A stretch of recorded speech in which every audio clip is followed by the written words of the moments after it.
ಇದು ಸಾರ್ವದೇಶಿಕವೂ ಹೌದು, ಸಾರ್ವಕಾಲಿಕವೂ ಹೌದು. ಅಯೋಧ್ಯ ಎನ್ನುವ ಶಬ್ದದಿಂದ ಕರೆಯಲ್ಪಡುವ ಅತ್ಯಂತ ಪವಿತ್ರವಾದ ಎರಡು ಸ್ಥಳಗಳಿವೆ. ಒಂದು ನಾವು ವಾಸಿಸುವ ಅಯೋಧ್ಯ, ಇನ್ನೊಂದು ಭಗವಾನ್ ಮಹಾವಿಷ್ಣು ವಾಸಿಸುವ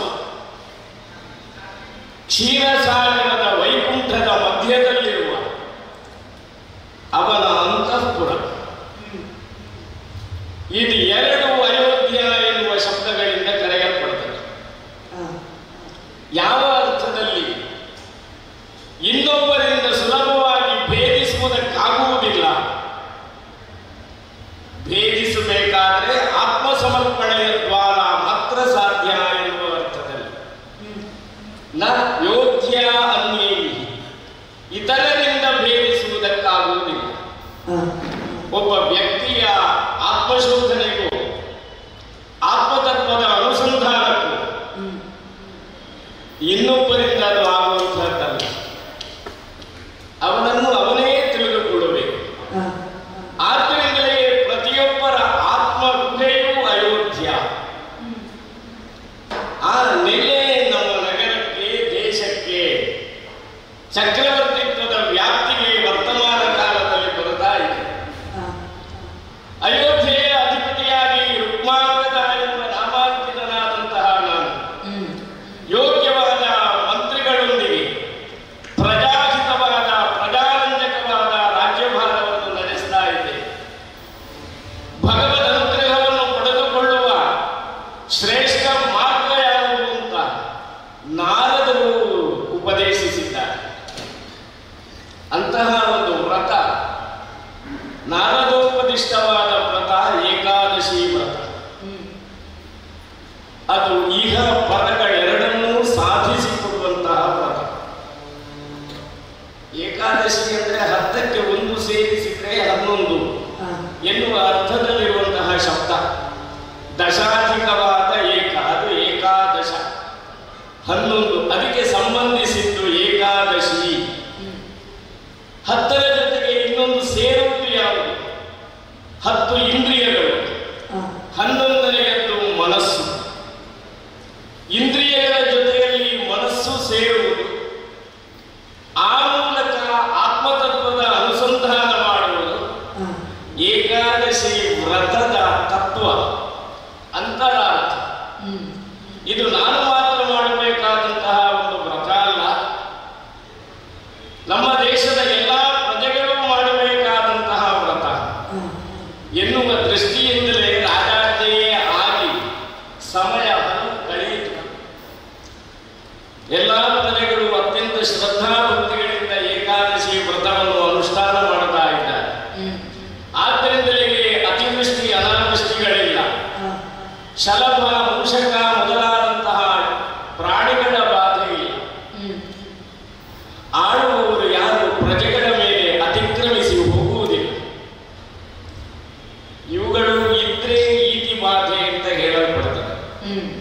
ಇದು ಯಾವುದೂ ಇಲ್ಲದೆ ಇರುವುದರಿಂದ ಈತಿ ಬಾಧಾ ರಹಿತವಾಗಿ ಅಯೋಧ್ಯೆಯ ಚಕ್ರವರ್ತಿತ್ವ ಸುಗಮವಾಗಿ ಪ್ರಜಾವರ್ಗ ಅತ್ಯಂತ ಸಂತೋಷದಿಂದ ಬಾಳಿ ತಮ್ಮ ಬಾಳನ್ನು ಬೆಳಗುವ ಕಡೆಗೆ ಸಾಗುತ್ತಾ ಇದ್ದಾರೆ. ಹೀಗೆ ಅನುಷ್ಠಾನ ಮಾಡುತ್ತಾ ಮಾಡುತ್ತಾ ಪ್ರಾಯ ಸಂದು ಹೋಯಿತು. ವಾನಪ್ರಸ್ಥಾಶ್ರಮವನ್ನು ಸ್ವೀಕರಿಸಬೇಕಾದಂತಹ ಕಾಲ ಬಂದಿದೆ.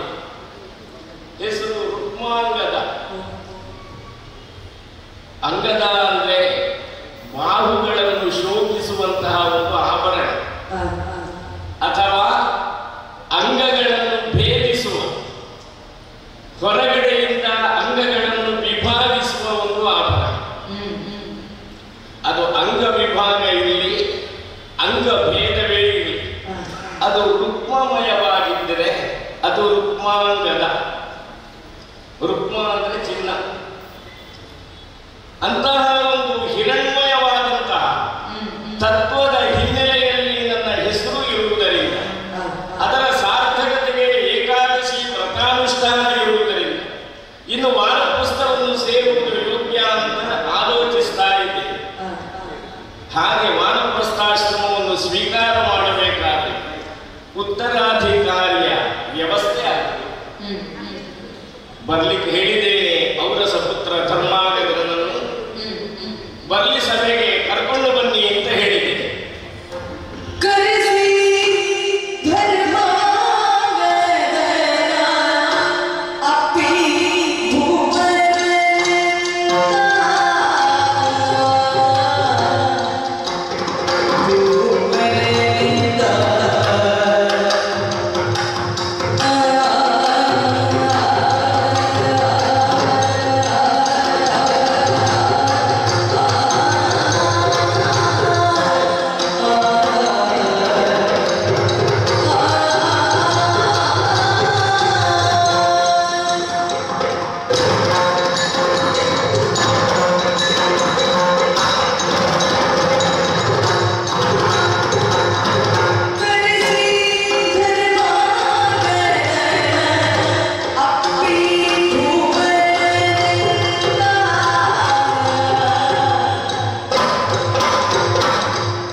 ನಿನ್ನ ಶಿರವನ್ನು ಆಘ್ರಾಣಿಸಿದೆ.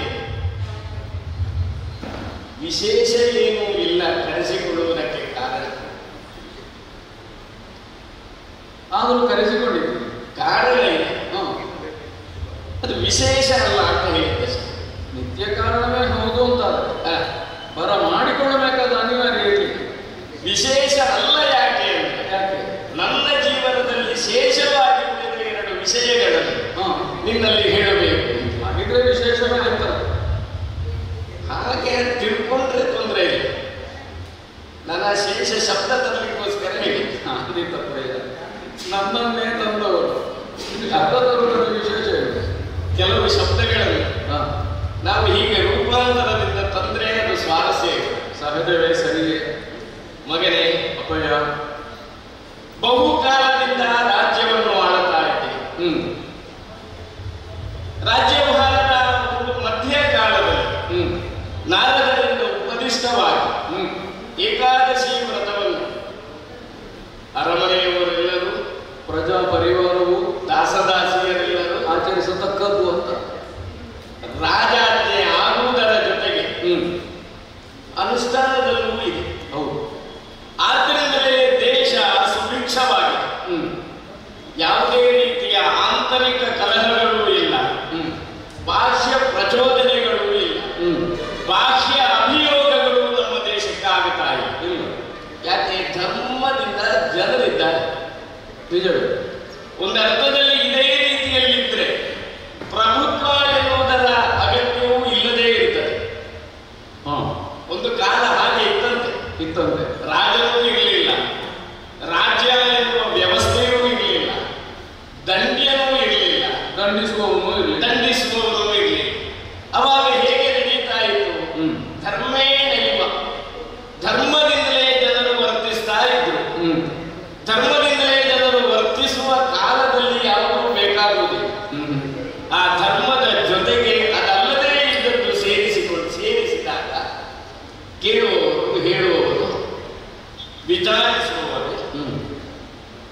ದಂಡಿಸುವವರು, ದಂಡ ನೀತಿ ಇದೆಲ್ಲ ಬೇಕಾಗ್ತದೆ. ಸರಿ. ಈಗ ಒಂದರ್ಥದಲ್ಲಿ ನಮ್ಗೆ ಅದು ಬೇಡದ ಸ್ಥಿತಿ ಉಂಟು.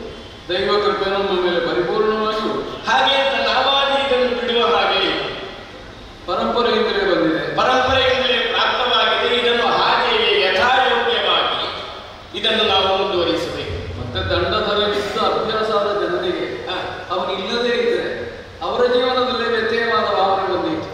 ಯಾವಾಗಲೂ ಒಬ್ಬ ಹೇಳಿದ ಹಾಗೆ ಕೇಳುವವನಿಗೆ, ಆ ಹೇಳುವವ ಇಲ್ಲದೇ ಇದ್ರೆ ಇಡೀಗೂ ಕಷ್ಟ. ಕೇಳುವುದೇ ನನ್ನೊಂದು ಪ್ರಶ್ನೆ ಬರ್ತದೆ. ಹೌದು ಹೌದು, ಅದೇ ರೀತಿಯ ವ್ಯವಸ್ಥೆಯಲ್ಲಿ ನಾವಿದ್ದೇವೆ. ಏಕಾದಶಿ ವ್ರತದ ಮಹತ್ವ ನಮಗೆ ಅನುಭವಕ್ಕೆ ಬಂದಂತಹ ವಿಷಯ ನಿಜ. ಅದು ನಮ್ಮ ರಾಜ್ಯದಲ್ಲಿ ಎಲ್ಲ ಕಡೆಗೆ ಯೋಗ್ಯವಾಗಿ ನಡೀತಾ ಇದೆ ಅಂತ ನಿನಗೂ ಗೊತ್ತಿದೆ, ನನಗೂ ಗೊತ್ತಿದೆ. ಹೌದಪ್ಪ, ಹೀಗೆ ನಡೀತಾ ಇದ್ರೆ ಸಾಕು ಮಗನೇ. ನನಗೆ ಪ್ರಾಯ ಆಯಿತು. ಆಗಲೇಬೇಕು. ಪ್ರಕೃತಿ ದಿನದಿಂದ ದಿನಕ್ಕೆ ಒಂದು ಪ್ರಾಜ್ಞದ ಒಂದು ಸಾಮಾನ್ಯ ಮಾತು, ದಿನದಿಂದ ದಿನಕ್ಕೆಲ್ಲ ಕ್ಷಣದಿಂದ ಕ್ಷಣಕ್ಕೆ ಮನುಷ್ಯ ನೋಡುವ ಅವನ ಸಮಾಧಿಗೆ ಹತ್ತಿರ ಆಗುತ್ತಾನೆ. ಒಂದು ಕ್ಷಣ ಕಳೆದು ಅಷ್ಟು ಹತ್ತಿರ ಆಗಿದೆ. ತಾತ್ವಿಕವಾದ ನೆಲೆಯಿಂದ ಗ್ರಹಿಸಿದಾಗ ಅದನ್ನು ಅಂಗೀಕರಿಸಬೇಕಾಗ್ತದೆ. ಹಾಗೆ ನನಗೂ ಅನ್ವಯ ಆಗ್ತದೆ, ಪ್ರತಿಯೊಬ್ಬರಿಗೂ ಅನ್ವಯವಾಗತಕ್ಕದ್ದು. ಆದ್ದರಿಂದ ನಾನೊಂದು ಆಲೋಚನೆ ಮಾಡಿದ್ದೆ. ಏನಪ್ಪ, ಈ ಪೀಠದಲ್ಲಿ ಇದನ್ನು ಕುಳ್ಳಿರಿಸಿದರೆ ಏನು ಅಂತ ಆಲೋಚನೆ ಮಾಡಿ ಈ ವಿಷಯವನ್ನು ನೀನಲ್ಲಿ ಅನುಭವಬೇಕು. ಉತ್ತರಾಧಿಕಾರಿಯಾಗಿರುವವ ನೀನು ಔರಸಪುತ್ರ, ನಿನಗೆ ರಾಜ್ಯದ ಅಧಿಕಾರವನ್ನು ಕೊಟ್ಟು ವಾನಪ್ರಸ್ಥಾಶ್ರಮವನ್ನು ಸ್ವೀಕರಿಸಿ ಏಕಾದಶಿ ವ್ರತಾನುಷ್ಠಾನವನ್ನು ಮಾಡ್ತಾ ಭಗವದ್ ಅನುಗ್ರಹಕ್ಕೆ ಇನ್ನೂ ಹೆಚ್ಚಿನ ರೀತಿಯಲ್ಲಿ ಅರ್ಹತೆಯನ್ನು ಪಾತ್ರತೆಯನ್ನು ಪಡೆಯಬೇಕು ಅಂತ ನಿಶ್ಚಯಿಸ್ತಾ ಇದ್ದೇನೆ. ಅಪ್ಪಯ್ಯ, ನಿಮ್ಮ ಉತ್ತರಾಧಿಕಾರಿಯಾಗಿ ಧರ್ಮಾಂಗದಲ್ಲಿ ಇದು ವಾಂಶಿಕವಾದ ಒಂದು ಪದ್ಧತಿ ಕ್ರಮ. ಹೌದು, ನಾನು ಅದನ್ನು ನಿರಾಕರಿಸುವುದಕ್ಕೆ ಅಧಿಕಾರ ಇದ್ದಾವ ಅಲ್ಲ, ಅದು ಕೊಡತಕ್ಕವರು. ಆದರೆ ಒಂದು ಭಿನ್ನ ಉಂಟು. ಏನು ಪಡೆಯಬೇಕಾದದ್ದನ್ನೇ ಆದರೂ ನೀವು ಹೇಳಿದಾಗ ಒಂದು ಪಕ್ವವಾದ ಸ್ಥಿತಿಯಲ್ಲಿ ನಾವು ಪಡೆಯಬೇಕಲ್ಲದೆ ಅಪಕ್ವವಾದ ಮನೋಧರ್ಮ ಇದ್ದಾರೆ, ಅದನ್ನು ಸ್ವೀಕರಿಸುವುದಕ್ಕೆ ತೋರಿಸುವುದು ಸರಿಯಾದದ್ದಲ್ಲ. ಆದ್ರಿಂದಲೇ ಒಂದು ಅರಿಕೆ ಉಂಟು ಸಂವಿಧಾನ. ಏನು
ಇನ್ಯಾವುದೋ ಕ್ರೌರ್ಯವನ್ನು ಮತ್ತೊಂದನ್ನು ಆರೋಪಿಸುವುದಕ್ಕೂ ಅನುಕೂಲ ಉಂಟು. ಎಲ್ಲ ಕ್ಷೇತ್ರಗಳನ್ನು ಪರೀಕ್ಷಿಸಿಯೇ ಕಾರ್ಯಬೇಕು.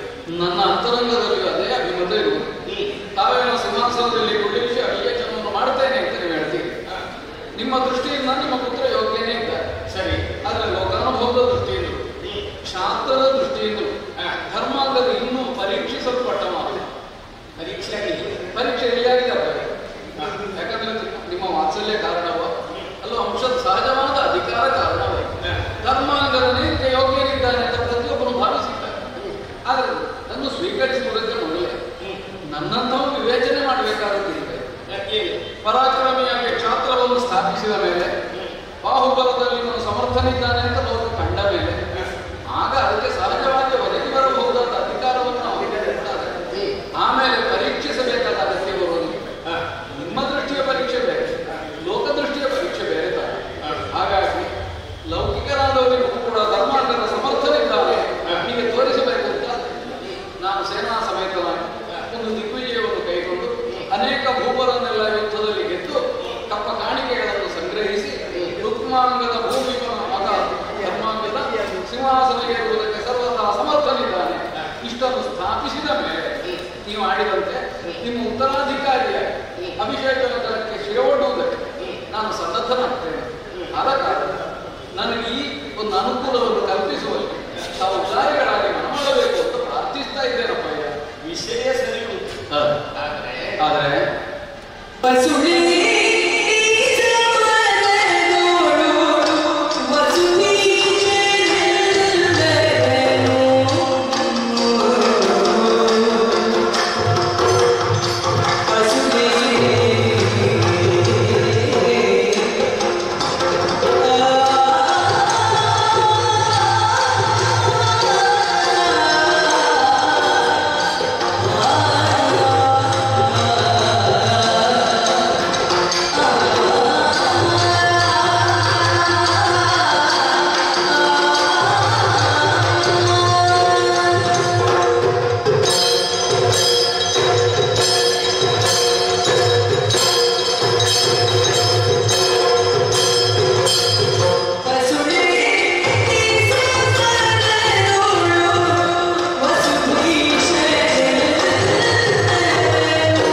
ಎನ್ನುವುದು ನಿನ್ನ ಪ್ರತಿಭಾ ಪ್ರಕಾಶನದ ಮೇಲೆ ನಿರ್ಣಯ.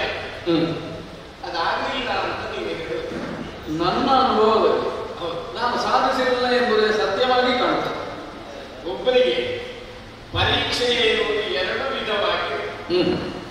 ಒಂದು, ಅವನು ಪರೀಕ್ಷಿಸಲ್ಪಟ್ಟಿದ್ದಾನೆ ಎನ್ನುವ ತೃಪ್ತಿ ಅವನಿಗೆ ಬರುವಂತಹ ಒಂದು ಪರೀಕ್ಷೆ.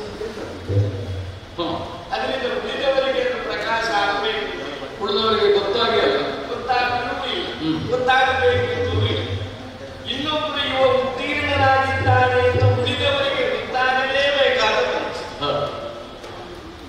ಬಹಿರಂಗದಲ್ಲಿ ಆಗಬೇಕಾದ ಒಂದು ಅಂತರಂಗದ ಪರೀಕ್ಷೆ, ಇನ್ನೊಂದು ಬಹಿರಂಗದ ಪರೀಕ್ಷೆ. ಅಂತರಂಗದ ಪರೀಕ್ಷೆಯಲ್ಲಿ ಅಧ್ಯಾತ್ಮ ಇದೆ, ಬಹಿರಂಗದ ಪರೀಕ್ಷೆಯಲ್ಲಿ ಲೋಕಾಂತ ಇದೆ, ಲೋಕಧರ್ಮ ಇದೆ. ನೀನು ಹೇಳಿದ ಹಾಗೆ ನೀನು ಹೇಳಿದ ವಿಚಾರ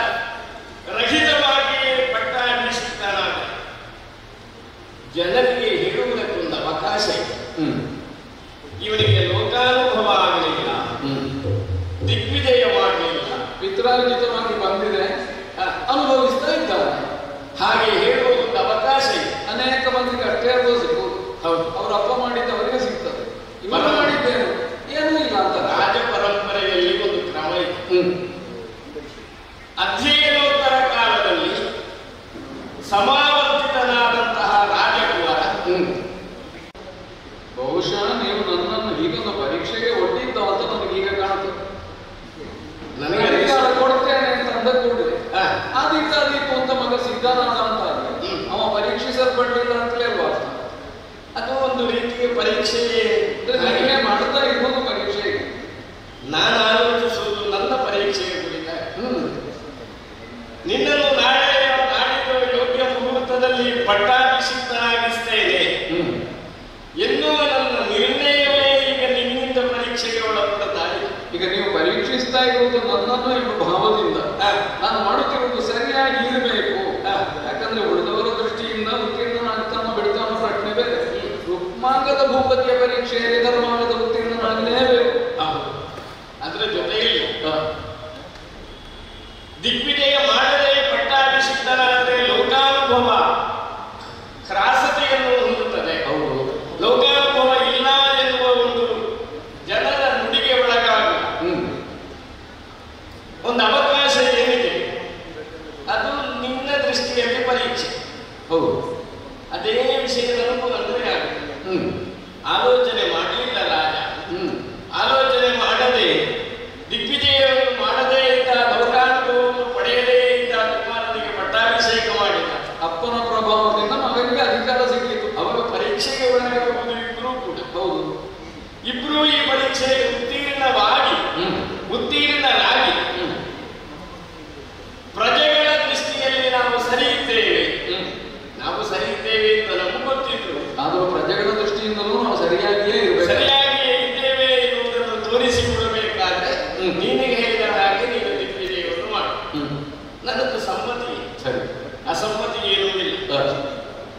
ಯೋಗ್ಯವಾದಂತಹ ಯೋಧರ ಜೊತೆಯಲ್ಲಿ ಪರಿಮಿತವಾದಂತಹ ಸೈನ್ಯದೊಂದಿಗೆ ಬುದ್ಧಿವಂತರೂ ಆಗಿರುವ ಮಂತ್ರಿಗಳನ್ನು ಸೇರಿಸಿಕೊಂಡು ಯಾವ ದಿಕ್ಕಿಗೆ ವಿಜಯ ರಥವನ್ನು ಸಾಗಿಸಬೇಕು ಎನ್ನುವ ವಿಷಯದಲ್ಲಿ ತೀಕ್ಷ್ಣವಾಗಿ ಆಲೋಚಿಸಿ ಎಲ್ಲಾ ದಿಕ್ಕುಗಳ ವಿಜಯವನ್ನು ಸಾಧಿಸಿ ಬರಬೇಕು. ಬಂದ ನಂತರ ನನ್ನ ಮಾತು ನಡೆಸುವುದಕ್ಕೆ ಸಿದ್ಧನಾಗಿರಬೇಕು. ಅದಕ್ಕಾಗಿಯೇ ಹೊರಡು.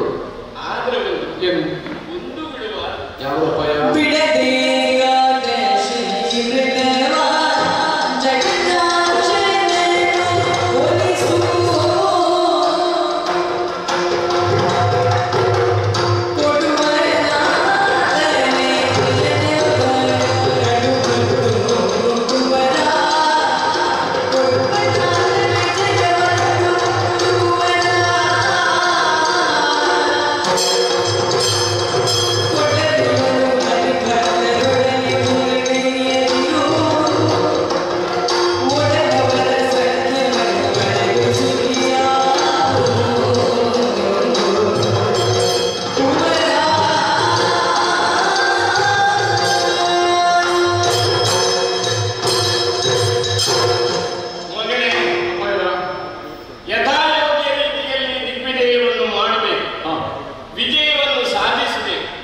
ವಿಜಯವನ್ನು ಅನುಗ್ರಹಿಸುವವನೊಬ್ಬನಿದ್ದಾನೆ ಎನ್ನುವ ಪ್ರಜ್ಞೆ ಸದಾ ಮನಸ್ಸಿನಲ್ಲಿರಬೇಕು. ಸರಿ, ವಿಜಯವನ್ನು ಅನುಗ್ರಹಿಸುವ ಭಗವಂತ.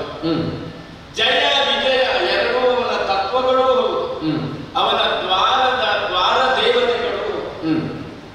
ಆದ್ದರಿಂದಲೇ ಜಯವನ್ನು ವಿಜಯವನ್ನು ಸಾಮಾನ್ಯವಾಗಿ ಒಂದೇ ಅರ್ಥದ ಶಬ್ದ, ಅಂತರಂಗದಲ್ಲಿ ವ್ಯತ್ಯಾಸ ಇದೆ ಆ ಶಬ್ದಾರ್ಥಕ್ಕೆ. ಅದೆರಡನ್ನೂ ಅನುಗ್ರಹಿಸುವವನು ಭಗವಂತ. ಸರಿ, ಆ ಭಗವಂತನ ಅನುಗ್ರಹ ಈಗಾಗಲೇ ಪ್ರಾಪ್ತವಾಗಿದೆ ಏಕಾದಶಿ ವ್ರತಾನುಷ್ಠಾನದಲ್ಲಿ. ಯಾವ ಕಾರಣದಿಂದಲೂ ಈ ವ್ರತವನ್ನು ಬಿಡಬಾರದು. ಇಲ್ಲ, ಏಕಾದಶಿ ದಿವಸ ಯುದ್ಧವನ್ನು ಮಾಡಬಾರದು. ಸರಿ, ಶುದ್ಧ ಉಪವಾಸದಿಂದ ಭಗವಂತನ ಧ್ಯಾನವನ್ನು ಮಾಡುತ್ತಾ ಇರಬೇಕು. ಏಕಾದಶಿ ವ್ರತವನ್ನು ಬಿಡದೆ ಸಂವತ್ಸರ ಪರ್ಯಂತ ದಿಗ್ವಿಜಯವನ್ನು ಮಾಡಿ ಜಯ ವಿಜಯ ಎರಡು ರೀತಿಯ ಭಗವದ್ ಅನುಗ್ರಹವನ್ನು ಸಂಪಾದಿಸಿ ವಿಜಯಶಾಲಿಯಾಗಿ ಅಂತ ಹರಸಿ ಕಳುಹಿಸ್ತೇನೆ. ಅಪ್ಪಯ್ಯ, ನಿಮ್ಮ ಅಭಿಮತದಂತೆ ಯಾವುದು ಸಾಧನೀಯವಾದ ಒಂದು ಆದರ್ಶ ಉಂಟು, ಅದನ್ನು ಸಾಧಿಸುವುದಕ್ಕೆ ಸನ್ನದ್ಧನಾಗಿ ನಿಂತಿದ್ದೇನೆ. ಅನುಗ್ರಹವಾಗಬೇಕು. ವಿಜಯೀ ಭವ. ಒಳ್ಳೆಯದಪ್ಪಯ್ಯ, ಸೇನೆಯನ್ನು ಕೂಡಿಕೊಂಡು ನಾ ಹೊರಡ್ತೇನೆ. ಸರಿ.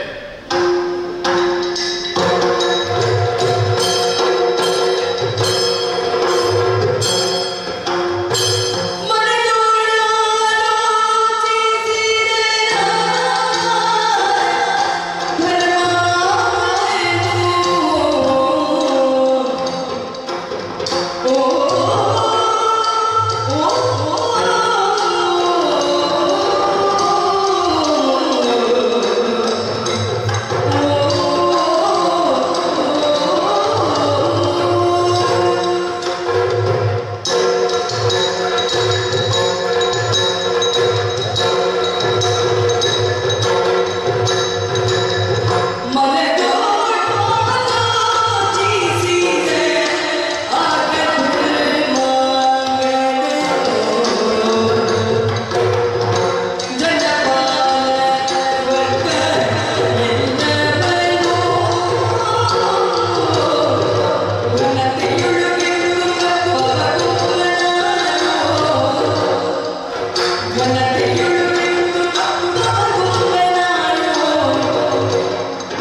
ನಮ್ಮ ತಂದೆಯವರಿಂದ ದಿಗ್ವಿಜಯವನ್ನು ಮಾಡಿ ಬರುತ್ತೇನೆ ಎಂಬ ಅನುಮತಿಯನ್ನು ಪಡೆದು ಹೊರಟು ನಿಂತ ಕಾಲಕ್ಕೆ ಸರಯೂ ನದಿಯ ಉತ್ತರದಲ್ಲಿ ಪ್ರಾರಂಭ ಮಾಡಿ ಸಮಗ್ರ ಆರ್ಯಾವರ್ತವನ್ನು ಸುತ್ತಿ ಪ್ರತಿಯೊಬ್ಬ ಅರಸನನ್ನು ಸಂಧಿಸಿ ಯುದ್ಧದಲ್ಲಿ ಗೆದ್ದು ಸಾಮಂತರನ್ನಾಗಿಸಿಕೊಂಡು ಬರಬೇಕು ಎಂಬ ಹೊರಟು. ಆದರೆ ಯುಕ್ತವಾದಂತಹ ಒಂದು ವ್ಯವಹಾರ ಕ್ರಮವನ್ನು ಆಲೋಚನೆ ಮಾಡಿದರೆ ಪ್ರತಿಯೊಬ್ಬರನ್ನೂ ನಾನು ಗೆಲ್ಲಬೇಕಾದ ಅವಶ್ಯಕತೆ ಉಂಟೆ. ಯಾಕಂದ್ರೆ ಈಗಾಗಲೇ ಚಂದ್ರವಂಶದಲ್ಲಿ ಚಕ್ರವರ್ತಿ ಸ್ಥಾನವನ್ನು ಹೊಂದಿದವರೊಬ್ಬ ವಿರಾಜಮಾನನಾಗಿದ್ದಾನೆ ಭರತ ನಾಮಕನಾದವರು. ಅನೇಕ ಮಂದಿ ರಾಜರು ನಿತ್ಯವೂ ಒಂದು ತಪ್ಪ ಕಾಣಿಕೆಗಳನ್ನು ಸಲ್ಲಿಸಿ ನೀನೇ ಚಕ್ರವರ್ತಿ ಇದೆಯೇ ಅಂತ ಅವನನ್ನು ಅಂಗೀಕರಿಸಿದ್ದಾರೆ. ಪರಾಕ್ರಮದಿಂದ ತಾನು ಸಾಧಿಸಿ ಎತ್ತರದಲ್ಲಿ ವಿರಾಜಿಸುತ್ತಿರುವ ಭರತನನ್ನೇ ನಾನು ನನ್ನ ಲಕ್ಷ್ಯವನ್ನಾಗಿಸಿಕೊಂಡು ಹೋರಾಟಕ್ಕಿಳಿದೆ ಅಂತಾದ್ರೆ ಇನ್ನು ಉಳಿದವರನ್ನೆಲ್ಲ ನಡೆಸಬೇಕಾದ, ಪ್ರತಿಯೊಬ್ಬರೊಂದಿಗೂ ಹೋರಾಟ ಮಾಡಬೇಕಾದ, ನಮ್ಮ ಸೇನೆಯಲ್ಲಿ ಅನೇಕ ಯೋಧರನ್ನು ಬಲಿಕೊಡಬೇಕಾದ ಅನಿವಾರ್ಯತೆ ಏನು ಇರುವುದು. ಆದ್ದರಿಂದಲೇ ಎಲ್ಲರನ್ನೂ ಗೆದ್ದು ಇವತ್ತು ಚಕ್ರವರ್ತಿಯಾಗಿ ವಿರಾಜಿಸುತ್ತಿರುವ ಭರತನನ್ನು ಲಕ್ಷ್ಯವಾಗಿಟ್ಟುಕೊಂಡು ಅವನನ್ನು ಗೆಲ್ಲುವುದಕ್ಕಾಗಿ ನಮ್ಮ ಸೇನೆಯನ್ನು ಭರತನ ರಾಜಧಾನಿಯಾದ ಪ್ರತಿಷ್ಠಾನದಂತ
ಯುದ್ಧವನ್ನು ಮಾಡುವಾಗ ತಾನು ಯಾವ ಪ್ರತಿಪಕ್ಷಿಯಾದ ಇದರ ಸರಿಯಾದಂತಹ ಅನುಭವ ಇರಬೇಕಾಗ್ತದೆ.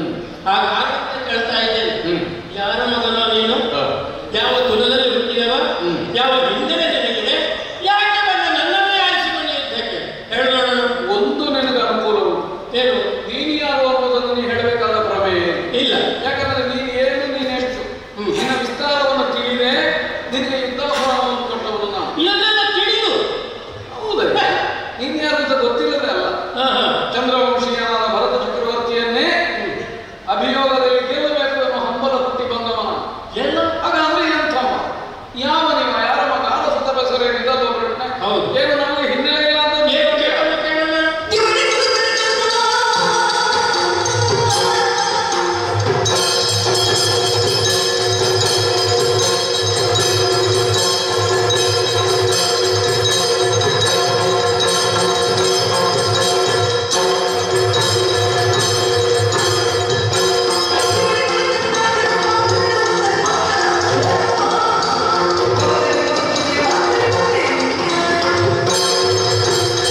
ಕರಳ ಧರ್ಮಾಂಗದನು ನಾನಿದ್ದೆ. ನೀನು ಸೂರ್ಯವಂಶೀಯನ ಉತ್ಮಾಂಗದನಿಗೆ ಯಾವ ಪ್ರಸಿದ್ಧಿ ಉಂಟ ಅದಕ್ಕೆ ಸರಿಗಟ್ಟಬಹುದಾದ ಯೋಗ್ಯತೆ ಇದ್ದವರು ಬೇರೆ ಯಾರಿದ್ದಾರೆ ಪ್ರಪಂಚದಲ್ಲಿ.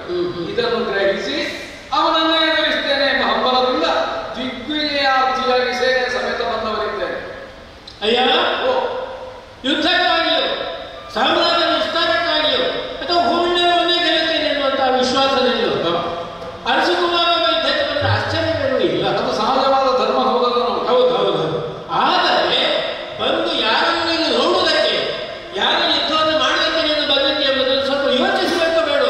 ಯೋಚಿಸದೇ ಮಾಡಿದಂತಲ್ಲ. ನಮ್ಮ ಯೋಗ್ಯತೆ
ಇರಕುಲದಲ್ಲಿ ಹುಟ್ಟಿದವ, ಸದ್ಯಕ್ಕೆ ಚಕ್ರವರ್ತಿಯಾಗಿ ಮೆರೆದಾಡುವ ಅಂತಹ ನನ್ನೊಡನೆ ಯುದ್ಧಕ್ಕೆ ಬರಲಿಕ್ಕಿಲ್ಲ ಎನ್ನುವ ಯೋಚನೆ ನಮಗೆ ಯಾಕಿತ್ತು?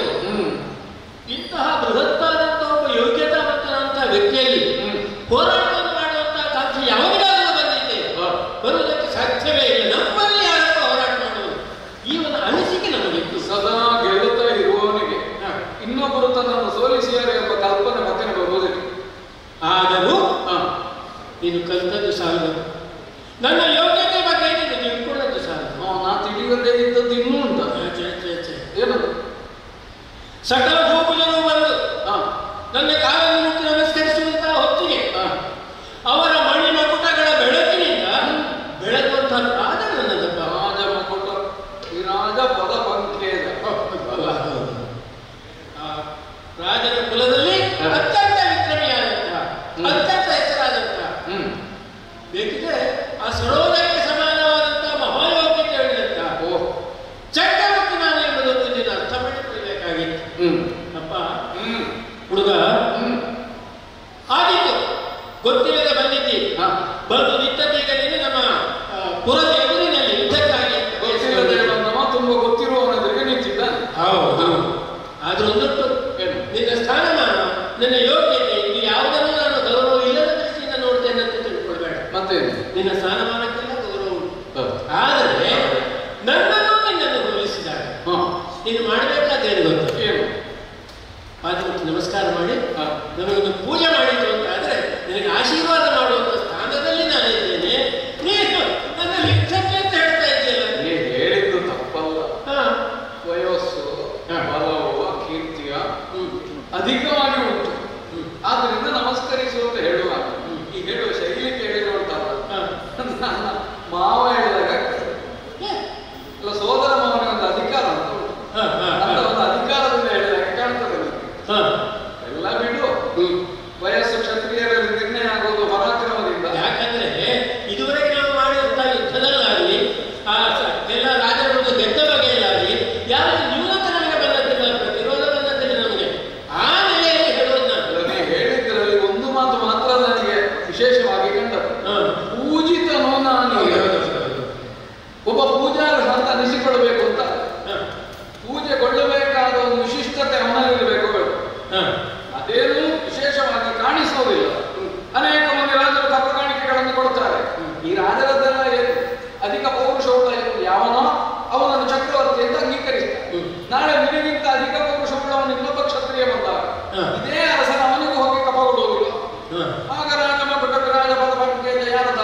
ಶಾಸ್ತ್ರಕ್ಕೆ ಬರುವುದು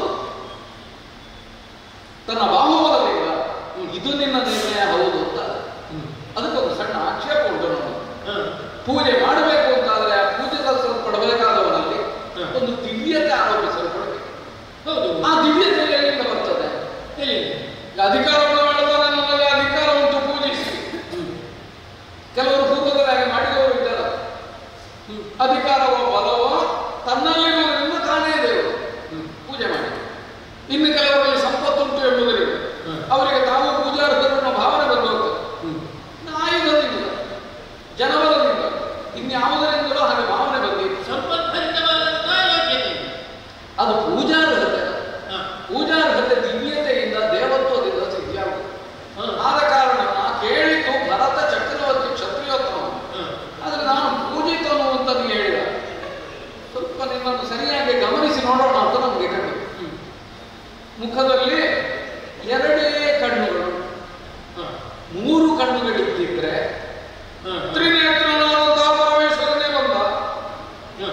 ಈ ಭಾವದಿಂದ ನೀನು ಆಡಿದ ಮಾತಿಗೊಂದು ಮೌಲ್ಯವನ್ನು ನಾವು ಕಲ್ಪಿಸಬಹುದು ಅಲ್ಲ.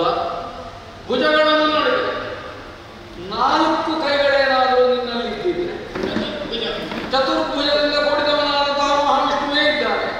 ಹೀಗೊಂದು ಭಾವನೆಯಿಂದ ನನ್ನ ಕೈ ಮುಗಿದು ಮುಗಿಯಬಹುದು ಅಲ್ಲ.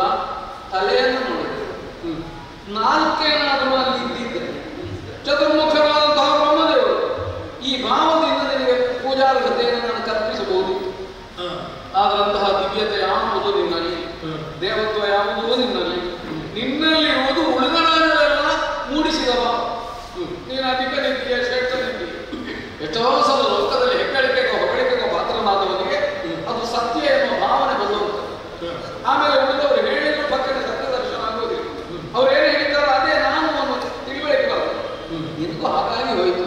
ಉಳಿದವರನ್ನೆಲ್ಲ ಗೆದ್ದಿದ್ದೆ, ಆದ ಕಾರಣ ನನ್ನಲ್ಲಿಯೂ ಯೋಗ್ಯತೆ ಉಂಟು, ಪೂಜನೀಯತೆ ಉಂಟು. ನಾನು ಪರೀಕ್ಷಿಸದೆ ಅದನ್ನು ಒಪ್ಪುವ ಮಾತು. ನಾನು ಅದಕ್ಕೆ ಕೇಳಿದ್ದು ನನ್ನ ಮಾವನು ನೀನು ಅಲ್ವಲ್ಲ. ಒಂದು ವೇಳೆ ಹೌದಾಗಿದ್ದರೆ ಕುಟುಂಬದ ನೆಲೆಯಲ್ಲಿ ಆದರೂ ನಮಸ್ಕರಿಸಬಹುದಿತ್ತು. ಅಂಥದ್ದೇನೂ ಸಂಬಂಧವಿಲ್ಲ. ನನಗಿಂತ ಅಧಿಕತೆ ಉಂಟು ಎನ್ನುವುದಕ್ಕೆ ಯಾವ ದೃಷ್ಟಾಂತವನ್ನು ನೀನು ಕೊಡಲು. ಉಳಿದವರನ್ನು ನನ್ನನ್ನು ಗೆದ್ದದಲ್ಲ. ನನ್ನನ್ನು ಗೆದ್ದರೆ ಬೇಕಾದರೆ ಒಂದು ವೇಳೆ ಗೆಲ್ಲುವುದಕ್ಕೆ ಸಾಧ್ಯ ಅಂದರೆ ಉಳಿದ ರಾಜರ ಸಾಲಿನಲ್ಲಿ ನಾನೂ ನಿಂತು ನಿನಗೆ ಕೈ ಮುಗಿದು ಬರಬೇಕು ಅಂತ ನಾ ಹೇಳಿ ಆಗ ನಿನ್ನ ಅಭಿಲಾಷ ಸಿದ್ಧಿಯಾಗಿ. ಆದರೆ ಯುದ್ಧದಲ್ಲಿ ಗೆಲ್ಲುವುದಕ್ಕೆ ಮೊದಲೇ ಉಳಿದವರನ್ನು ಗೆದ್ದಿದ್ದೇನೆ. ಆದ ಕಾರಣ ನಾನು ಚಕ್ರವರ್ತಿ, ನಿನಗೂ ಪೂಜಿತನು ಅನ್ನುವುದನ್ನು ಬಿಡು. ನೀನು ದೇವರು ಅಲ್ಲ, ದಿವ್ಯತೆಯೂ ನಿನ್ನಲ್ಲಿಲ್ಲ. ಆ ತ್ರಿಮೂರ್ತಿಗಳ ಯಾವ ಶಕ್ತಿಯನ್ನು ನಿನ್ನಲ್ಲಿ ಆರೋಪಿಸುವುದಕ್ಕೆ ಬರುವುದಿಲ್ಲ. ಆದ ಕಾರಣ ನಾನು ಅದನ್ನು ಅಂಗೀಕರಿಸುವ. ಅಯ್ಯ, ಬಹಳ ಚಂದವಾಗಿ ಮಾತಾಡಿ. ಯಾಕೆ ಸಂಸ್ಕಾರ ಅಷ್ಟು ಒಳ್ಳೆಯದು ಅಂತ ಹೇಳಲಿಕ್ಕೆ ತೊಡಗಿದ್ದೇನೆ. ಅದು ಸರಿ, ಸುಂದರವಾದಂಥ ಮಾತು. ಆದ್ದರಿಂದ ಮಾತಿನಲ್ಲಿ ಏನು ವ್ಯಕ್ತವಾಗ್ತದೆ ಏನು ಅಂಥವರಿಗೆ ಮಾತ್ರ ನನ್ನ ಪೂಜೆ ಸಲ್ಲುವಂತ ದಿವ್ಯತೆಯಲ್ಲಿ ಉಂಟು ಎಂಬುದು, ಮಿಕ್ಕವರಿಗೆ ಅಲ್ಲ ಎನ್ನುವ ಮಾತು ನೀನು ಆಡಿ ಕಾಣ್ತದೆ. ಆದರೆ ಆಗೋದಕ್ಕೊಂದು ಕಾರಣ ಬೇಕು. ಕಾರಣ ಬೇಕು.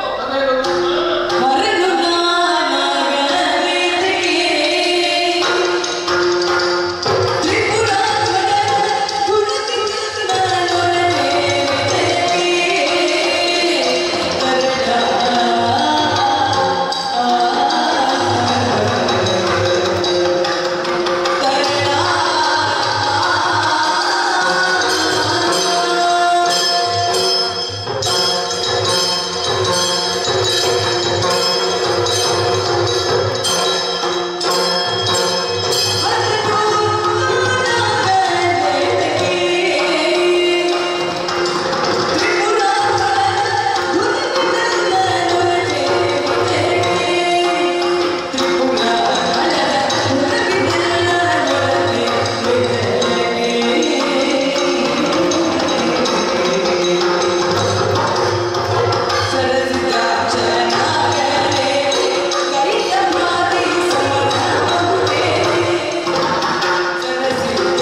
ತನ್ನ ಅದರಿಂದ ಒಬ್ಬ ಚಕ್ರವರ್ತಿಯನ್ನು ಬೆಳೆಯುತ್ತಾ ಇರುವಾಗ ಮಿಕ್ಕುಳಿದವರನ್ನು ಪೂಜಿಸಬಾರದು ಅಂತ ಇದೆ. ನಿಷೇಧ ತ್ರಿಮೂರ್ತಿಗಳೇ ಒಬ್ಬರಾಗಬೇಕು ಅಂತ ಇಲ್ಲ. ನಿಷೇಧ ಉಂಟು ಅಂತ ನಾವು ಹೇಳಿದ್ದು ಅಲ್ವಲ್ಲ? ಅವಶ್ಯಕತೆ ಉಂಟಾ ಅದು ನೋಡಿ ಏನು ಬ್ರಹ್ಮನ ಸಾರಥ್ಯದಲ್ಲಿ ಹೋದಂತ ಪರಮೇಶ್ವರ ತ್ರಿಪುರ ಸಂಹಾರಕ್ಕಾಗಿ ಯೋಚನೆ ಮಾಡಿ ಎಂತಹ ಧೂರ್ತರು ವಧಿಸಲ್ಪಟ್ಟವು. ಹೌದು, ಅದನ್ನು ನಾವು ಯೋಚನೆ ಮಾಡಬೇಕು. ನಾನು ಅದಲ್ಲ, ನೀವು ಅದನ್ನು ಅಲ್ಪುರ ಪಂಗಡಕ್ಕೆ ಸೇರಿರೋದಲ್ವ? ಅದೇನೋ ಭೂಮಿಯನ್ನೇ ಏನೋ ಸಮನಾಗಿ ಸಾರಥ್ಯ ಏನೇನೋ ಮಾಡಿದ ಪರಮೇಶ್ವರ ದೇವರು ಅವನದ್ದಾದಂತಹ ಯೋಗ್ಯತೆ ಇದೆ. ಹಾಗೆ ಕೊಲ್ಲಬೇಕಾದದ್ದು ಯಾರನ್ನು? ತ್ರಿಪುರಾಸುರನ್ನು ಕೊಲ್ಲಬೇಕಾದಂತಹ ಕಾರಣ ಇದ್ದಾರೆ. ಮತ್ತೆ ನಿತ್ಯವೂ ಪರಮೇಶ್ವರ ಬ್ರಹ್ಮನ ಸಾರಥ್ಯದಲ್ಲಿ ಹೋಗ್ತಾನೆ, ಅದನ್ನು ನಿತ್ಯವೂ ಮಾಡ್ತಾ ಇದ್ದಾನೆ. ಅಲ್ಲೆಲ್ಲ ಅದರರ್ಥ ಆ ಒಂದು ಕಾರ್ಯ ವಿಶೇಷಕ್ಕಾಗಿ ಒಂದು ಮುಹೂರ್ತದಲ್ಲಿ ಯಾವತ್ತೋ ಒಮ್ಮೆ ಮೂವರ ಆ ಪುರಗಳು ಒಂದೇ ಸರಳಿನ ರೇಖೆಯಲ್ಲಿರುವಂತಹ ಸಂದರ್ಭದಲ್ಲಿ ಅದನ್ನು ಮಾಡಬೇಕು ಎನ್ನುವಂತಹ ಇದ್ದದ್ರಿಂದ ಅದನ್ನು ಪೂರ್ತಿ ಮಾಡುವುದಕ್ಕಾಗಿ ಬ್ರಹ್ಮನವರ ಅನುಗುಣವಾಗಿ ಅದನ್ನು ಪೂರ್ತಿ ಮಾಡುವುದಕ್ಕಾಗಿ ಪರಮೇಶ್ವರ ಆ ರೀತಿಯ ಕ್ರಮವನ್ನು ಮಾಡಬೇಕಾಗಿದೆ. ಒಂದು ಅನಿವಾರ್ಯತೆ ಸೃಷ್ಟಿಯಾದ ಕಾರಣಕ್ಕೆ ಬೇರೆ ದಾರಿಯೇ ಇಲ್ಲ, ಹಾಗೆಯೇ ಮಾಡಬೇಕಾಗಿತ್ತು. ಹಾಗಾಗಿ ತ್ರಿಪುರರ ಸಂಹಾರವನ್ನು ಅವರು ಮಾಡಿದ್ದಾರೆ. ಸತ್ತವರು ದುಷ್ಟದನರು ಅಂತ ಹೇಳೋದು. ಹೌದು, ಬಿಡು, ನನಗೆ 3 ಕಣ್ಣಿನ 2 ಕಣ್ಣು ಸರಿ, ಅದು ಸರಿ ಸರಿ ಎಲ್ಲ ಅಂತ ಹೇಳೋದಿಲ್ಲ. ಚತುರ್ಭುಜ ಏನು ಇದು 2ನೇ ಪ್ರಶ್ನೆ. ಅದು ಹಾಗೆ ಧನುಜನನ್ನು ನೋಡಿಕೊಂಡ್ರಂತೆ ಉದುಕೈಗೆ ಬಂದು ಬ್ರಹ್ಮನನ್ನು ಬಿಡಿಸುವುದಕ್ಕೆ ತೊಡಗಿದ್ರು. ಬ್ರಹ್ಮ ಹೋಗಿ ಹರಿಯ ನಾಭೀಕವನ್ನು ಸೇರಿಕೊಂಡು ಹೇಗೆಲ್ಲ ಬರ್ತಾ ಇರೋದು ನಿನಗೆ ಗೊತ್ತಿದೆ. ಅದೆಲ್ಲ ಓದಿದವನೇನು, ಕಲ್ತವನೇನು, ನಿನ್ನ ಮಾತಿನಿಂದ ನನಗೆ ಅರ್ಥ ಆಗ್ತದೆ. ಅಂತಹ ಧನುಜರಾದಂತಹ ದುಷ್ಟರಾದಂತಹ ವ್ಯಕ್ತಿಗಳನ್ನು ನಾಶವನ್ನು ಮಾಡಬೇಕಾದಂತಹ ಸಂದರ್ಭ ಬಂದಾಗ ನೀನು ಸೋತದಲ್ಲಿ ನಾವು ಸಾಯ್ತೇವೆ ಹೊರಗಿದ್ದಂತ ವರದು. ಹಾಗಾಗಿ ತನ್ನ ತೊಡೆಯನ್ನು ಗದಾಕಾರವಾಗಿ ಬೆಳೆಸಿ ಅದರಲ್ಲಿ ಅವರನ್ನು ಮಲಗಿಸಿ ಅವರನ್ನು ಕೊಂದ ಮೇಲೆ ಏನು ಮಾಡಿದ್ದಾರೆ? ಮೇಲಿನ ನಿರ್ಮಾಣ ಮಾಡಿದೆ. ಯಾಕೆ? ವಿಷ್ಣುವಿನ ಮಕ್ಕಳ ಪದಾರ್ಥ ಇಲ್ಲದೇ ಇದ್ದರೆ ಅವರು ಸತ್ತಾಗಿ ಹೋಗಿಬಿಡುವುದಾಗಿದೆ. ಜ್ಞಾನೋದಯವಾಗಿ ಅವರಿಗೆ ಸಾಯುವ ಬದಲು ಅವರನ್ನು ಹಾಗೆ ಮೇಲಿನ ನಿರ್ಮಾಣಕ್ಕಾಗಿ ಅವರ ವಧಾಚಾರವನ್ನು ಮಾಡಿದ್ದಾರೆ. ಇನ್ನು ಬ್ರಹ್ಮನಾಗುವುದಕ್ಕೆ 4 ತಲೆಗಳಿಂದ ಚತುರ್ಮುಖನಲ್ಲದೇನು ನನಗೆ ಸೃಷ್ಟಿ ಮಾಡುವುದೇ ಬೇಕಾಗಿದೆ. ಈಗ ಸೃಷ್ಟಿ ಮಾಡಬೇಕಾದ ಒಂದು ಕಾರ್ಯ ಇದ್ದಾಗ ಬ್ರಹ್ಮದೇವರ ಆಕಾರದ ಆ ಒಂದು ವಿಷಯದಲ್ಲಿ ಆ ಒಂದು ಕೆಲಸದಲ್ಲಿ ಪ್ರವೃತ್ತರಾಗಬೇಕಾಗಿದೆ. ಅದು ನಮ್ಮ ಕೆಲಸವಲ್ವಲ್ಲ. ಹಾಗೆ ಹೋಗ ಚತುರ್ಮುಖನಾದಂಥ ಬ್ರಹ್ಮನೂ ನಾನಲ್ಲ, ನೀನು ಹೇಳಿದಾಗೆ ಚತುರ್ಭುಜಂತ ಶ್ರೀಹರಿಯೂ ನಾನಲ್ಲ, ತ್ರಿನೇತ್ರ ಅಂತ ಪರಮೇಶ್ವರನೂ ನಾನಲ್ಲ. ಆದರೆ ಆ ನನ್ನ ಶಕ್ತಿಯನ್ನು ಪರಾಕ್ರಮಕ್ಕೆ ಎನ್ನುವುದನ್ನು ನೀನು ನೋಡುವುದಕ್ಕೆ ಮನಸ್ಸು ಮಾಡೋದರ ಬದಲಾಗಿ ನೀನು ತೆರಳಿದರೆ ಒಳ್ಳೆಯದ ಮನಸ್ಸು. ಎಲ್ಲಿಗೆ ಅದು ಇಲ್ಲಿಂದ ಹೋಗಿ ಇಲ್ಲಿಂದ ಹೊರಡುವುದಲ್ವಾ ಒಳ್ಳೆಯದು ಅಂತ ನಿನಗೆ ಕಾಣುತ್ತೆ, ನನಗೆ ಹಾಗೆ ಕಾಣುತ್ತೆ. ಯಾಕೆ? ನೀನು ಆಡಿದ ಮಾತಿನಲ್ಲಿ ನಾನು ಆದೇನು ಪರಮ ಹರಿಯ ವಿರಿಂಚಿ ಅದರ ಅಗತ್ಯ ಇಲ್ಲ ಅನ್ನೋ ಧೋರಣೆ ಕಾಣಬಹುದು. ಅಂದ್ರೆ ಎದುರಿದ್ದವನನ್ನು ಸಣ್ಣ ಮಾಡುವುದಕ್ಕೆ ನೀನು ಬಳಸ್ತಾ ಇರುವ ವಿಧಾನ ತ್ರಿಪುರ ಅಸುರರ ಮಧುಕೈಟವನ್ನು ಕೊಲ್ಲಬೇಕಾದಂತಹ ಸ್ಥಿತಿಯೂ ಇದಲ್ಲ. ಆದ್ರಿಂದ ನಾನು ಹರಿಯೂ ಆಗಬೇಕಾಗಿಲ್ಲ, ಹರನೂ ಆಗಬೇಕಾಗಿಲ್ಲ, ಆದೇನು ಅಂತ ಒಂದು ಅಂತ ಒಂದು ಸನ್ನಿವೇಶ ಎದುರು ಬಂದ್ರೆ ನಾನದು ಆದೇನು ಒದಗಿ ಬಂದ್ರಲ್ವಾ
ಮಧುಮೇಹದವರ ಜೊತೆಗೆ ಹೋರಾಟ.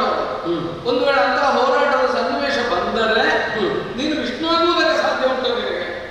ಅಲ್ಲ, ನನ್ನಂಥವನ್ನೇ ಮತಿಸಿ ವಿಜಯವನ್ನು ಸೃಷ್ಟಿ ಮಾಡುವ ಬ್ರಹ್ಮನಾದೆ ಇಲ್ಲಿಯವರೆಗೆ ನೀನು ಯೋಚನೆ ಮಾಡುತ್ತಿದ್ದ ನೋಡುವ ಅಂತಹ ಪೌರುಷಗಳು ನಿನಗೆ ಒದಗುವ ಹಾಗೆ ಮಾಡಿದೆ.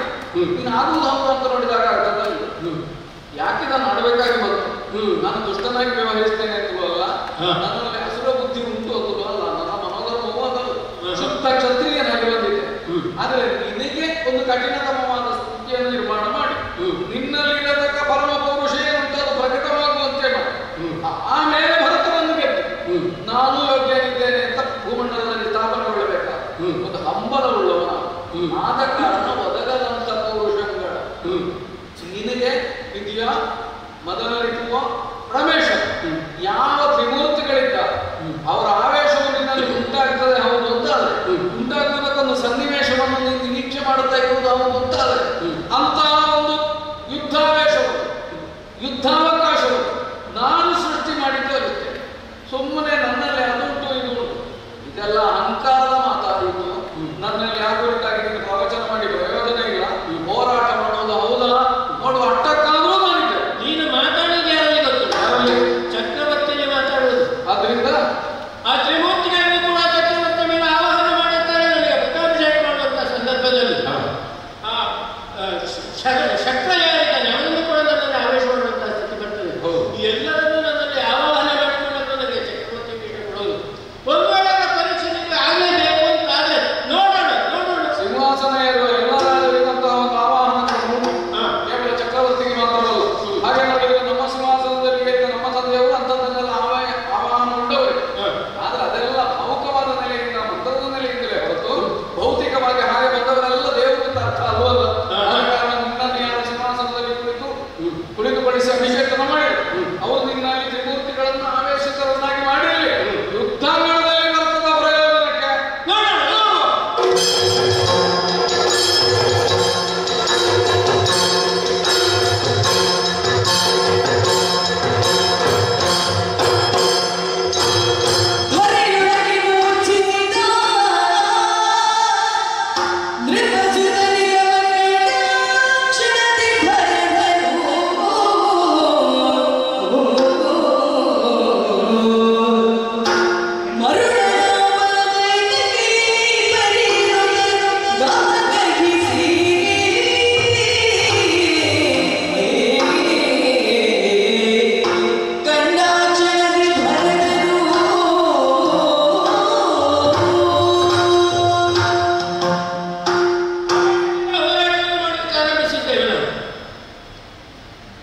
ನನ್ನಲ್ಲಿರುವಂತಹ ಪರಾಕ್ರಮ ಏನು, ನನ್ನಲ್ಲಿರುವಂತಹ ಯೋಗ್ಯತೆ ಏನು, ಇದನ್ನು ನಾನು ಬಿಡುವ ಬಾಣಾವಳಿಗಳ ಮೂಲಕ ನನಗೆ ತೋರಿಸಿಕೊಟ್ಟಿದ್ದೇನೆ. ನಾನು ಬಿಟ್ಟಂತಹ ಬಾಣದಿಂದ ನೀನು ಮೂರ್ಛಾಗತನ ಆಗಬೇಕಾಗುತ್ತೆ. ಮೂರ್ಛಾಗತನ್ನು ನಾನೇ ನಿಂತು ಮಾಡು. ಮೂರ್ಛೆ ಎದ್ದೇಳು ಬರಬೇಕು, ಇಲ್ಲಂತ ಬಿಟ್ಟು ನಾನು ಹೋಗಬೇಕು. ಹೇಳಿ ನೋಡಬೇಕು. ಬಿದ್ದಲ್ಲಿಯೇ ಬಿದ್ದಿದ್ದೇನೆ ಅಂತ ಎಣಿಸಬೇಡ.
ಯುದ್ಧ ಮುಂದುವರಿಯುವ ಕಾಲಕ್ಕೆ ನಮ್ಮಿಬ್ಬರಿಗೂ ಅಪೇಕ್ಷಿತವಲ್ಲ ಒಂದು ಯುದ್ಧ ವಿರಾಮವೇ ಕಲ್ಪಿಸಲ್ಪಟ್ಟಿದೆ. ಅದು ಮಹರ್ಷಿಗಳಾದ ನಾರದರ ಮುಖ್ಯವಾಗಿ ಯಾರನ್ನು ದೇವರು ಅಂತ ನಾವು ಅಂಗೀಕರಿಸಿ ಪೂಜಿಸ್ತೇವೆ ಆ ಶ್ರೀಹರಿಯ ನಾಮವನ್ನೇ ಸದಾಕಾಲ ಸ್ಮರಿಸುತ್ತಾ ಉಳಿದವರಿಗೆ ಉಪದೇಶ ಮಾಡುತ್ತಾ ಸಂಚರಿಸುತ್ತಲಿರುವವನು ನಾನು. ನೀನೇನು ಹರಿವಿರೋಧಿ ಅಲ್ಲ. ಆದ್ರಿಂದಲೇ ನಮ್ಮಿಬ್ಬರು ಹರಿಭಕ್ತರು ಎಂಬ ನೆಲೆಯಲ್ಲಿ ಅವರು ಸ್ವೀಕರಿಸುವೆಂಬಲ್ಲಿಗೆ ಒಂದು ಧನ್ಯತಾ ಭಾವ ನನಗೂ ಬಂತು. ನಮ್ಮ ಶರೀರವನ್ನು ಕರೆದುಕೊಂಡಿದ್ದೇವೆ. ಯುದ್ಧವು ನಿಲ್ಲಿಸಲ್ಪಟ್ಟು ನನಗೊಂದು ಸೂಚನೆ ಕೊಟ್ಟಿದೆ. ವಿಶೇಷವಾಗಿ ನಿನ್ನಲ್ಲಿಯನ್ನು ಮಾತನಾಡಿದ ಹಾಗೆ ಕಂಡು. ಹೌದು, ಏನದು? ಮತ್ತೇನೂ ಅಲ್ಲ, ನಾವು ಸಂಧಾನವನ್ನು ಮಾಡಿಕೊಳ್ತೇವೆ. ನಾನು ಏನೆಲ್ಲ ಗೆಟ್ಟಿದ್ದೇನೆ ಅದೆಲ್ಲ ನನಗೆ ಸಮರ್ಥವಾಗ್ತದೆ. ಅದರ ಜೊತೆಯಲ್ಲಿ ನಾವು ಸಂಬಂಧವನ್ನು ಬೆಳೆಸಬೇಕು ಅಂತ ಯೋಚನೆ ಮಾಡಿದ್ದಾರೆ. ಸಂಬಂಧ ಹಾಗಾಗಿ ನನ್ನ ಮಗಳಂದಿರದು ಮದುವೆ ಮಾಡಿಕೊಡಬೇಕೆಂಬಂತಹ ಮಾತನ್ನು ಸುರಮುನಿಗಳೇ ಹೇಳಿದ್ರಲ್ಲ, ಅದನ್ನು ತಿರಸ್ಕರಿಸುವುದಕ್ಕೋ ಧಿಕ್ಕರಿಸುವುದಕ್ಕೋ ನೀನೇ ನಾನು ಅಲ್ಲ. ಆಶಯಕ್ಕೆ ಕೇಳೋದನ್ನು ನಿನ್ನ ಮಗಳಂದರಿಗೆ ಯೋಗ್ಯ ವರನನ್ನು ಹುಡುಕಿ ಕೊಡಬೇಕು ಅಂತ ಏನಾದರೂ ನಾರದರಲ್ಲಿ ಮೊದಲೇ ಹೇಳಿದ್ದೀಯ? ಯೋಚನೆ ಮಾಡಿದ್ರೆ ನಾರದನೇ ಯೋಚನೆ ಮಾಡಿ. ಅಂತೂ ಈ ಯುದ್ಧದಲ್ಲಿ ವಿಜಯವು ಪರೋಕ್ಷದಿಂದ ನನ್ನ ಪಾಲಿಗೆ ಪ್ರಾಪ್ತವಾಗುವಂತೆ ನಿನ್ನಂಥವನು ಒಂದು ಅನುಗ್ರಹ ಬುದ್ಧಿಯನ್ನು ತೋರಿಸಿ ನಾರದರು ಕೃಪಾವಿಶೇಷವನ್ನು ಪ್ರಕಟಿಸ್ತಾ ಇದ್ದಾರೆ. ಆದರೆ ಚಂದ್ರವಂಶವು ಸೂರ್ಯವಂಶವು ಈ ತೆರನಾದ ಒಂದು ವೈವಾಹಿಕ ಬಂಧ ಸಂಭವಿಸ್ತದೆ ಅಂತಾರೆ. ಅದು ದೈವೇಚ್ಛೆ ಎಂಬ ನೆಲೆಯಿಂದ ನಾವು ಗ್ರಹಿಸೋಣ. ಹೌದಪ್ಪ, ಸೂರ್ಯವಂಶ ಚಂದ್ರವಂಶ ಒಂದಾಗಿರಬೇಕಂದು ಬೆರೆತುಕೊಂಡಿರಬೇಕಂದು ಸತ್ಯ ಎಂಬಾಗಿ ನಾರದರಿಂದ ಉಪದೇಶ ಮಾಡಿ ನಿನ್ನ ಪುತ್ರಿಯರನ್ನು ಸ್ವೀಕರಿಸುವಲ್ಲಿ ನನಗೆ ವಿರೋಧ ಇಲ್ಲ. ಆದರೂ ಒಂದು ನಾನು ಯಾವ ಉದ್ದೇಶದಿಂದ ಹೊರಟಿದ್ದೆ ಆ ಉದ್ದೇಶ ಪೂರ್ಣವಾಗದ ವಿನ ನಾನು ವೈವಾಹಿಕವಾದ ಯಾವ ನೆಲೆಯಿಂದಲೂ ಆ ಸಂಸ್ಕಾರಕ್ಕೆ ಮನ ಮಾಡುವುದಕ್ಕೆ. ಆದ್ದರಿಂದಲೇ ನಾಗಲೋಕನಾದಿಗಳ ವಿಜಯವನ್ನು ಸಾಧಿಸಿ ಆಮೇಲೆ ನಮ್ಮ ತಂದೆಯವರನ್ನು ಕಂಡು ಮತ್ತೆ ಅವರ ಅನುಮತಿಯಿಂದಲೇ ನಾನು ವಿವಾಹಕ್ಕೆ ಸನ್ನದ್ಧನಾಗಬೇಕಾಗಿದೆ. ಆದ್ದರಿಂದ ಅಲ್ಲಿಯವರೆಗೆ ಹೀಗೆ ನೋಡು, ನಿನ್ನ ಎಲ್ಲ ದಿಗ್ವಿಜಯ ಕೆಲಸಗಳನ್ನು ಮುಗಿಸಿ ನೀನು ನಿನ್ನ ಪುನಃ ಪ್ರವೇಶ ಮಾಡಿದ ಮೇಲೆ ನಿನ್ನ ತೀರ್ಥರೂಪದ ಆನಂದ ನಮ್ಮ ವಿವಾಹ ಸಂಬಂಧ ಆಗ ಸಂಬಂಧವು ಸರಿಯಾಗಿಯೇ ರೂಪಿಸಲ್ಪಡುತ್ತದೆ. ಹೌದು, ನಾರದರ ಸದೀಚ್ಛೆಯೂ ಈಡೇರುತ್ತದೆ. ಅಂತೆಯೇ ಆಗಲಿ. ನಾನು ಆಗ ಆಕಸ್ಮಿಕವಾಗಿ ಪ್ರಸನ್ನತ್ವೇನ ಆಡಿದ ಮಾತು ನನ್ನ ಮಾವನಿಗೆ ಹೌದು ಅಂತ ಕಾಣುವುದು ನಾರದರೇ ಬಂದರಲ್ಲ. ಒಳ್ಳೆಯದು, ಹೋಗಿ ಒಳ್ಳೆಯದು.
ವ್ರತ ಸಮಾಪ್ತಿಯ ದ್ಯೋತಕವಾಗಿ ಭೋಜನವನ್ನು ಮಾಡುವುದು, ಭಗವಂತನ ಪ್ರಸಾದವನ್ನು ಸ್ವೀಕರಿಸುವುದು ಏಕಾದಶಿ ವ್ರತದ ಸ್ಥೂಲವಾದ ಒಂದು ಸ್ವರೂಪ. ದೇಶದ ಎಲ್ಲೆಡೆ ಪ್ರಜೆಗಳೆಲ್ಲರೂ ಏಕಾದಶಿ ವ್ರತವನ್ನು ಆಚರಿಸ್ತಾ ಇದ್ದಾರೆ. ಏಕಾದಶಿ ವ್ರತದ ನೆಲೆಯಲ್ಲಿ ತಾತ್ವಿಕವಾದ ಚಿಂತನೆಯನ್ನು ಮಾಡಬೇಕಾದದ್ದು ಅತ್ಯಂತ ಅವಶ್ಯಕ. ವ್ರತ ಎನ್ನುವುದು ಕೇವಲ ಉಪವಾಸದ ಅನುಷ್ಠಾನ ಸ್ವರೂಪವನ್ನು ಹೊಂದಿರುವುದು ಮಾತ್ರ ಅಲ್ಲ, ಅದು ತತ್ವ ಚಿಂತನೆಯನ್ನು ಹೊಂದಿರಬೇಕು. ಈ ನೆಲೆಯಲ್ಲಿ ಉಪನಿಷತ್ತಿನ ಒಂದು ವಾಕ್ಯ ನೆನಪಾಗ್ತಾ ಇದೆ. ಪ್ರಣವೋ ಧನು ಶರೋಹಿ ಆತ್ಮ ಬ್ರಹ್ಮತಲ್ ಲಕ್ಷ್ಯ ಮುಖ್ಯತೆ ಅಪ್ರಮತ್ತೇನ ಯೋದ್ಧವ್ಯಂ ಶರವತ್ ತನ್ಮಯೋ ಭವೇತ್. ಇದು ಆತ್ಮಾನುಸಂಧಾನ ಮತ್ತು ಬ್ರಹ್ಮೈಕ್ಯದ ಕುರಿತಾಗಿ ಇರುವಂತಹ ಉಪನಿಷತ್ತಿನ ವಾಕ್ಯ. ಯೋಧನೋರ್ವ ಶರಪ್ರಯೋಗವನ್ನು ಮಾಡಬೇಕಾದರೆ ಧನುಸ್ಸನ್ನು, ಬದ್ಧವಾದ ಶಿಂಜಿನಿಯನ್ನು, ಶರವನ್ನು ಉಪಯೋಗಿಸಿಕೊಡುತ್ತಾರೆ. ಆ ಧನುಸ್ಸು ನಮ್ಮ ಅಂತರಂಗದಲ್ಲಿ ಇರುವ ಪ್ರಣವ. ಪ್ರಣವೋ ಧನು. ಶರ ಯಾವುದು? ಆತ್ಮವೇ ಶರ. ಯಾವುದೇ ರೀತಿಯ ಐಂದ್ರಿಯ ಭಾವನೆಯನ್ನು ಹೊಂದದೆ, ಪ್ರಮತ್ತರಾಗದೆ ಆತ್ಮವೆಂಬ ಶರವನ್ನು ಪ್ರಣವವೆಂಬ ಧನುಸ್ಸಿನಲ್ಲಿ ಏಕಾದಶ ಇಂದ್ರಿಯಗಳಿಂದ ಸಹಿತವಾಗಿ ಇಂದ್ರಿಯ ಭಾವಗಳಾದ ಶಬ್ದಾದಿಗಳನ್ನು ದೂರಗೊಳಿಸಿ ಅವುಗಳಿಗೆ ಒಳಗಾಗದೆ ಅಪ್ರಮತ್ತರಾಗಿ ಶರಪ್ರಯೋಗವನ್ನು ಮಾಡಬೇಕು. ಹಾಗೆ ಶರಪ್ರಯೋಗವನ್ನು ಮಾಡಬೇಕಾದರೆ ದೇಹದ ಕುರಿತಾದಂತಹ ಲಕ್ಷ್ಯ ಇರಬೇಕು. ಈ ದೇಹ